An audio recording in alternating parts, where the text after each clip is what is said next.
Olá pessoal, sejam todos muito bem-vindos a mais um vídeo aqui no canal do Pad Games e hoje trazendo para vocês mais um vídeo de análise dos capítulos do mangá de Boku no Hero, a Academia. Hoje vamos falar sobre o capítulo 302, que se chama A Forma Incorreta de se Apagar o Fogo, parte 2, né? Dando prosseguimento aí, dando continuidade nessa quest aí dos Todorokis, né? Explicando o passado, mas que acho que aqui nesse capítulo ele dá uma leve patinada. Mas, antes de a gente falar qualquer coisa, aquele recado de sempre, já deixa seu like, se inscreve no canal e principalmente compartilha esse vídeo que vai ajudar demais o nosso trabalho. Bom, então aqui nós vemos mais uma parte aí do passado dos Todoroki sendo formada aí, que assombra tanto o Dabi e agora também o próprio Endeavor, né? Logo no começo a gente vê ali a Arei cuidando de um pequeno Shoto ali com uma bola de ranho toda congeladinha, coisinha mais fofa do mundo, mas o Endeavor falando que ela tem que ficar de olho no Toya, né, que agora eles não podem mais ficar próximos do Shoto, tanto que ele fala que ele contratou ajuda, né, que no caso seria a criada, que a gente sempre vê ali com as crianças, e colocando todo esse peso em cima da Arei também, né, de que ela tem que ficar de olho ali pro Toya não aprontar nada, nem nada do tipo, e aí ela fala que o Toya só quer que o pai preste atenção nele, que olhe pra ele, né, e aí o Endeavor fala: a única coisa que eu consigo mostrar pra alguém é o mundo dos heróis, né? Meio que falando assim, ó, é isso aqui que o mundo dos heróis tem, né? É isso aqui que eles podem oferecer. E aí a Arei fica, tipo, a gente vê claramente ela putaça, fala assim, você tá tentando mostrar o mundo dos heróis? Ou você tá fugindo da tua responsabilidade, né? E já gera ainda mais aquele conflito entre os dois. Nós temos uma pequena passagem de tempo ali de 5 aninhos, né, que vai direto para aquela cena já conhecida da gente, que é o Natsu e a Fuyumi jogando bola com o Toya ali, né? E aí eles convidam ele para jogar bola, o Shoto quer jogar junto com ele, só que o Endeavor não deixa, e aqui a gente percebe que o Toya continua de olho em todas essas movimentações, né?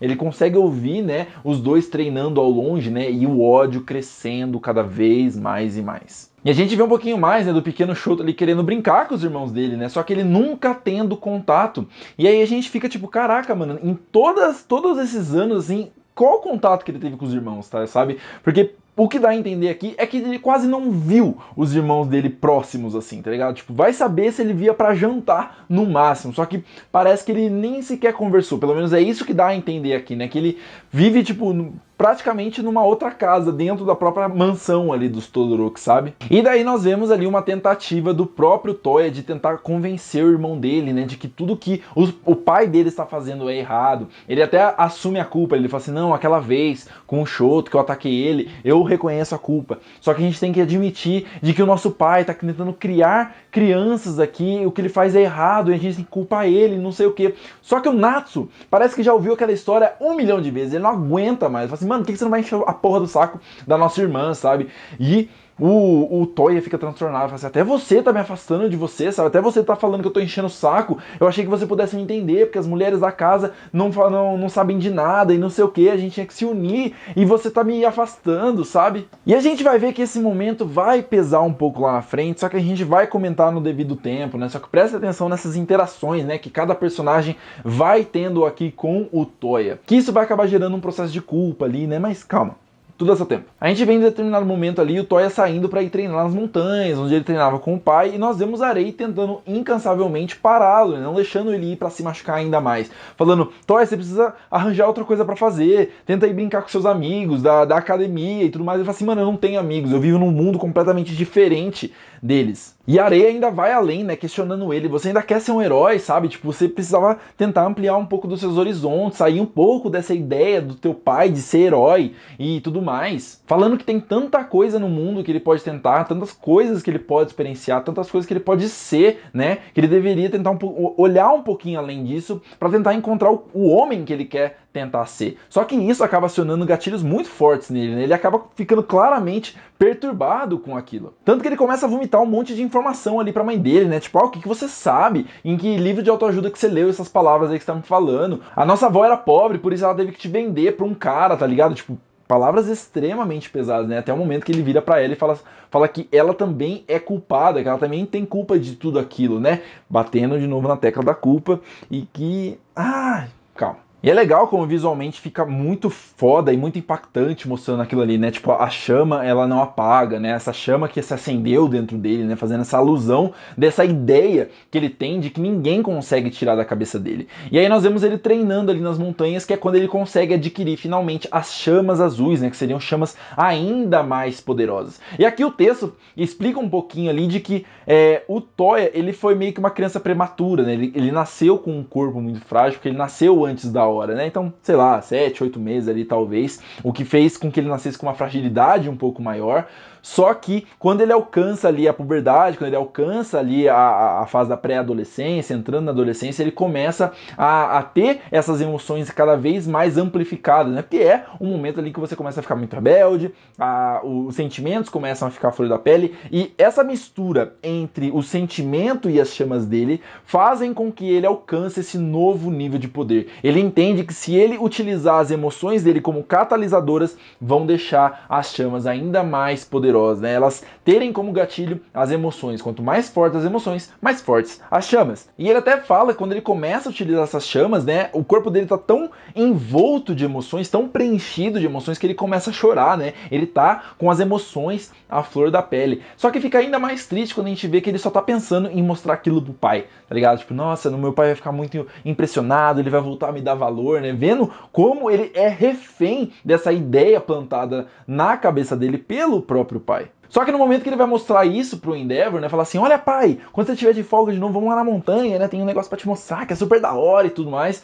o Endeavor saca na hora ali que ele tá aprontando alguma coisa. Na hora que ele levanta a blusa, ele vê todas as marcas ali de queimado, já que o corpo do próprio Toya não aguenta muito bem as chamas, né, e aí ele tava propositalmente emitindo as chamas de locais que ficam sempre cobertos de roupa, e aí, tipo, ele fica completamente puto. Só que ele tenta justificar, falando, não pai, você vai ver, eu alcancei um nível de poder muito diferente, com certeza eu vou conseguir alcançar ou até mesmo superar o All Might. E acho que é um tipo de chama que nem o Shoto vai conseguir. E eu já acho que isso aqui é uma preparação, porque eu acho que sim, o Shoto vai alcançar as chamas azuis, ele vai principalmente alcançar as emoções dele. Porque se tem uma coisa que eu tenho reclamado muito do Shoto, é que ele tem sido muito blasezinho, né? Ele não tem emitido muita emoção, ele tem sempre utilizado uma face muito neutra. E claro que a participação dele na história também tem me incomodado um pouco. Mas talvez isso comece a justificar um pouco dele ser assim, e que talvez ele vai ter um momento em que ele consiga acessar as emoções dele, talvez, quem saiba, né? Alcançar ali as chamas azuis. Então eu acho que isso aqui já foi uma pista do que pode vir. Mas voltando ao Toya, né, esse momento aqui com a revelação do Dabi ali para o Endeavor deixa ele completamente pistola, e ele vai tirar satisfações com o Arei. E a gente vê ali eles bravejando com o Arei já no chão, que dá a entender muito de que ele acabou agredindo o Arei, né, ou então fazendo alguma coisa, deixando ela muito mal, tanto que a gente vê o Shoto desesperado ali, e nós já sabemos que não é a primeira vez de que isso acontece, né. O anime já deixou isso mais explícito, não tanto quanto o mangá, de que talvez o Endeavor possa ter, né, agredido o Arei não uma, mas algumas vezes, desde quando todo esse caos começou a se instaurar. Tanto que as crianças que estão ali, elas estão desesperadas. O Shoto tá brigando ali com o pai dele, falando para não fazer nada com a mãe, né, não tocar nela. O Natsu e a Fuyumi estão no outro quarto, tampando os ouvidos ali, não querendo ouvir essa briga. Então, as coisas parecem ser ainda mais profundas do que o Kohei tá mostrando. Ele deixa as coisas muito na subjetividade pra gente interpretar, mas é essa a minha interpretação, né? O Endeavor começa a ser cada vez mais abusivo, cada vez mais violento dentro de casa, né? Tanto que isso levarei a não conseguir confrontar os filhos nos olhos, que a gente já viu isso no passado, que é o motivo do Shoto ter a cicatriz no olho por causa disso, né? Porque ela vê o olhar do pai neles e isso acaba dando uma repulsa para ela. Só que a gente vê que isso acaba desencadeando ali uma fuga do Toya indo para as montanhas, né, se sentindo cada vez mais isolado, se sentindo cada vez mais culpado. A Arei mesmo fala, você deveria ter ido atrás dele. E o Endeavor, ele admite, né, falando que ele tinha medo de colocar mais lenha na fogueira. Piada aqui, né? Mas que isso pudesse piorar ainda mais a situação. Ou melhor, né, ele admite que ele não sabia o que ele poderia falar naquele momento pro filho dele. E é aí que nós vemos que, né, essa situação do Toya, dele mesclar as chamas com a emoção, isso que desencadeia o incêndio na floresta, porque ele começa a pegar fogo e ele não consegue mais parar, né? Tanto que ele fala que durante todo o treinamento ele só aprendeu a liberar essas chamas e nunca a parar ou a conter.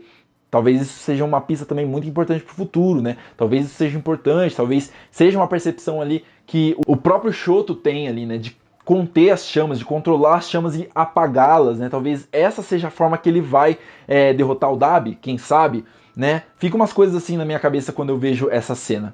E daí nós vemos toda essa sequência ali, né, do Dabi contando sobre como ele não aprendeu a apagar as chamas, de como ele só aprendeu a propagá-las, né, e ele entrando em combustão ali, em extrema combustão, no meio da floresta, sozinho, sem chances de ser salvo. Ou pelo menos era o que o pai dele achava, que o Endeavor achava, né. Ainda ficou um pouquinho desse mistério aqui, de como que ele só desapareceu, talvez ele só sumiu pela floresta, aproveitou, talvez ele acabou sobrevivendo, ou sendo salvo por alguém, né, que eu acho que naquele momento de fragilidade, uma criança, eu não acho que ele tenha saído dali sozinho, talvez alguém tenha aparecido e salvado ele, vai saber quem que foi, né, será que foi o Sten, o assassino de heróis, talvez, porque o Dabi tem essa relação de muita devoção ao Sten, não sei, quem sabe, ainda tá faltando um pequeno pedaço aqui na história para finalizar, mas aí retornamos ao presente com a família Todoroki ali, e a gente vê como a culpa vai corroendo cada um deles, né, cada um fala assim, se eu tivesse feito tal coisa, se eu tivesse conversado com meu irmão, se eu não tivesse plantado a ideia, e aí, é aqui que me incomoda um pouco em questão de roteiro, assim, eu não tô falando que o capítulo foi ruim, mas eu acho que aqui as escolhas parecem meio estranhas, porque, basicamente, desde o começo da história a gente coloca o Endeavor, né, num patamar de vilania, né, de coisa cruel, de que ele era um cara que catalisou todo o desastre na família Todoroki. E aí aqui o Correia, ele tenta dividir essa culpa, né, colocando um pouquinho pra Arei, colocando um pouquinho pro Natsu, colocando um pouquinho pra Fuyumi, colocando um pouquinho pro Endeavor, né, a única pessoa que não tem culpa ali no caso seria o Shoto, porque ele vem depois de toda essa treta, vem depois de todo esse desastre, mas ainda me parece estar naquela situação, né, de mostrar o quão pesado foram as ações do Endeavor, só que também tentando mostrar que ele não estava sozinho aqui, né? E aí eu acho meio discutível, porque isso pode acabar mostrando para as pessoas de que, tipo, meio que banalizar o que o Endeavor fez. Só que para mim tá muito claro de que ele foi muito tóxico, ele foi muito violento, ele foi um cara que catalisou tudo isso dentro da família, né? E aí você tentar dividir isso com as outras pessoas parece meio que enfraquecer isso, sabe? E dá essa impressão de que se não for desse jeito, se ele não dividir essa culpa, talvez ele não tenha um arco de redenção, sabe? Então fica me parecendo isso, e aí eu não sei se eu gosto, eu não sei se, né? Eu não sei se isso me agrada de maneira narrativa, assim. Vocês acham que foi colocado da melhor maneira aqui, né? Tentando dividir um pouco dessa culpa, assim, mostrar que o Dabi não foi somente uma criação do Endeavor, mas uma criação de toda a família do Todoroki, que acabou meio que se omitindo nessa relação, ou não conseguindo apagar esse fogo que nasceu dentro do Dabi, né, dentro do Toya. Não sei, eu ainda fico meio na dúvida, assim. Então eu queria saber um pouco da opinião de vocês pra gente poder, né, complementar ainda mais essa conversa aqui. E aí no final nós temos a Arei tomando as rédeas da situação ali, né, dando esse choque de realidade no Endeavor, tanto que ele fica até, tipo, meio assustado, fica tipo, caraca, você é a mulher com quem eu me casei, né? Porque a gente sempre viu a Arei numa situação muito passiva ali, né? Numa situação muito resoluta, e aqui ela tá tendo que ser incisiva com o Endeavor, falando, você tá quebrado, mas a gente tá aqui pra te ajudar a se reerguer, porque a gente precisa combater o Toya, a gente precisa combater o Dabi, e nós precisamos ajudar o nosso filho. Que ela fala ali, né? Ela fala muito sobre essa relação dela com o Shoto, né? Que o Shoto pôde perdoar ela por tudo que ela fez com ele, né? Pelas feridas que ela causou, pôde chamar ela novamente de mãe, e que ele é o grande herói da família Todoroki. E aí eu fico imaginando o tamanho da responsabilidade que vocês estão botando em cima dessa criança, coitado do Shoto, tá ligado? Mas ele tá tendo que resolver aí todo um passado de família que meio que não tem relação com ele direta, né? Mas que sim, tem relação com ele. E no final nós vemos ali o Rox com o Best Jeans chegando, né? E nós vimos que o Rox ia resolver a treta da família Todoroki de alguma maneira. Será que foi ele que levou a Arei lá? Será que ele conversou com ela, né? Ainda tem algumas coisas para serem respondidas para finalizar essa história do Todoroki e partirmos para o grande enfrentamento entre Endeavor e Shoto contra o Dabi Toya. Bom, então como eu falei, né, é um capítulo muito bom, que expõe muito bem as ideias, que desenvolve ainda mais o Toya e explica muitas coisas ali que a gente tinha dúvida sobre as chamas azuis, né, sobre como que ele acabou desaparecendo ali nas chamas que foram causadas, mas eu ainda tenho problemas com essa resolução, assim. Eu acho que eles, não sei, talvez pudessem ter ido por outro caminho. Não sou um grande roteirista também para poder imaginar como que poderia se dividir essa história ou então ser feita de uma maneira diferente, mas agora eu quero saber a opinião de vocês. Vocês gostaram do capítulo ou não gostaram? Deixa tudo aqui nos comentários, inclusive eu deixei passar alguma coisa, né, pra gente complementar ainda mais essa nossa conversa, esse nosso debate aqui sobre o capítulo da semana. Você concordou com essa escolha de roteiro? Você acha que o Endeavor é o culpado? Você acha que ainda teremos a grande redenção dele? Acho que teremos a redenção de qualquer forma, né? Até porque tem se construído já há muito tempo isso, mas eu quero só ver como é que eles vão tratar essas coisas. Muito obrigado de coração, espero que você tenha gostado desse vídeo. Se sim, deixa seu like, se inscreve no canal e principalmente compartilha com seus amigos nos grupos, nas suas redes sociais. Marca a gente, que a gente conversa um pouquinho mais por lá, e não esquece de me seguir. E a gente se vê no próximo vídeo ou na próxima gameplay. Falou, pessoal!